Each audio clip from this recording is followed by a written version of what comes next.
दोस्तों नमस्कार, स्वागत है आज की नई वीडियो में आपका। जी हाँ दोस्तों, प्रमोद प्रेमी भैया का एक वीडियो स्टेज शो बहुत तेज़ी से वायरल हो रहा है और उस पर कई लोग कमेंट कर रहे हैं और कह रहे हैं कि ये वीडियो अश्लील है। तो दोस्तों आइए इसे छोटी सी वीडियो में हम आपको बताते हैं कि क्या अश्लील है और क्या नहीं है। तो वीडियो को लाइक ज़रूर कर दीजिएगा। तो दोस्तों अश्लील कुछ नहीं है, केवल टॉपिक बनाया जा रहा मुद्दा कि वीडियो को कैसे वायरल किया जाए और हमारे प्रमोद प्रेमी भैया को कैसे बदनाम किया जाए, जिसके साथ में वो डांस कर रहे हैं।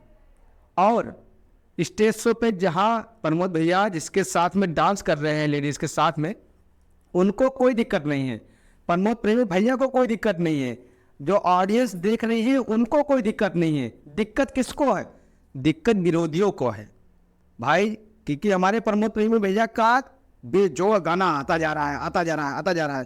2024 में करीब 15 गाने से ऊपर हो चुका है और सारे गाने लगभग ट्रेंड किए हैं।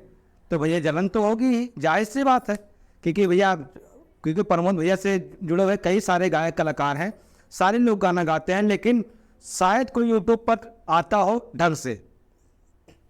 और हमारे प्रमोद प्रेमी भैया हर तीसरे दिन नया गाना लाते हैं, तो भैया जलन तो होगी, जायज़ सी बात है, क्योंकि भैया प्रमोद भैया के आगे कोई टिक नहीं पा रहा है। तो दोस्तों आप कमेंट में बताइए कि आपने कहीं वीडियो देखा होगा तो वीडियो में क्या अश्लील है। चैनल को सब्सक्राइब कर लीजिएगा, प्रमोद प्रेमी फैन है तो वीडियो को लाइक जरूर करिएगा। और हमारे प्रमोद प्रेमी भैया का एक नया सॉन्ग होली का जल्द ही आपके बीच आने वाला है, तो आप इस सब वीडियोस को इग्नोर करके हमारे प्रमोद प्रेमी भैया को ढेर सारा प्यार दीजिएगा। मिलते हैं अगले वीडियो में, तब तक के लिए